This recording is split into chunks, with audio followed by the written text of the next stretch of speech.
వెతకపోయిన తీగ కాలికి తగినట్టుంది మాజీ మంత్రి గుడివాడ అమర్నాథ్ పరిస్థితి.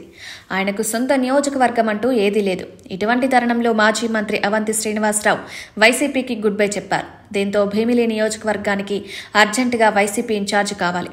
విశాఖ జిల్లా వైసీపీ అధ్యక్షుడిగా ఉండడంతో ఆయన పని ఈజీ అయిపోయింది. పైగా భీమిలి నియోజకవర్గం అత్తవారి ప్రాంతం, ఆపై కాపు సామాజిక వర్గం అధికం. వెంటనే అధినేత జగన్ సైతం గ్రీన్ సిగ్నల్ ఇచ్చారు.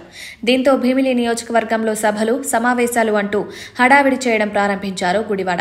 ఒక విధంగా చెప్పాలంటే అవంతి శ్రీనివాస్ జంపింగ్తో గుడివాడ అమర్నాథ్కు లైన్ క్లియర్ అయినట్టే. మాజీ మంత్రి గుడివాడ అమర్నాథ్ పార్టీ అధినేత జగన్ కు నమ్మకస్తుడైన నేత. అందుకే జగన్ ఆయనకు ఎంతో ప్రాధాన్యమిచ్చారు.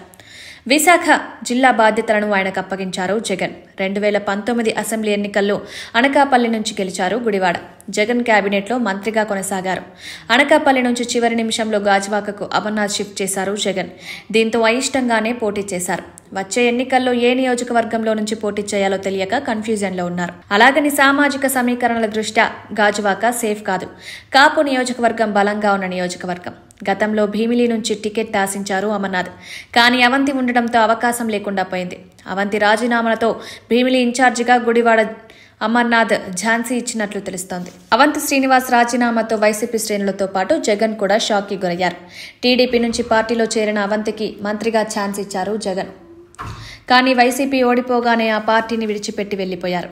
తన శిష్యుడు గుడివాడ అమర్నాథ్ అయితేనే సరిపోతారనే ఒక నిర్ణయానికి వచ్చినట్టు తెలుస్తోంది. అందుకే జగన్ గ్రీన్ సిగ్నల్ ఇచ్చిన మరుక్షణం నియోజకవర్గంలో వాలిపోయారు గుడివాడ. వరుసగా పార్టీ శ్రేణులతో సమావేశాలు నిర్వహిస్తున్నారు.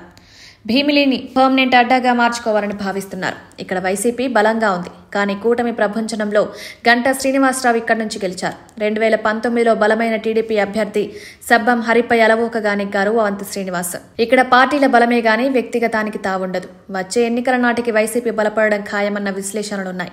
ఆపై కాపు సామాజిక వర్గం అధికం. అందుకే అవంతి ఎలా నిష్క్రమించారో లేదో గుడివాడ అమర్నాథ్ అలా ఎంట్రీ ఇచ్చారు. వచ్చే ఎన్నికల్లో ఇక్కడ పాగా వేసేందుకు గట్టి ప్రయత్నాలే ప్రారంభించారు.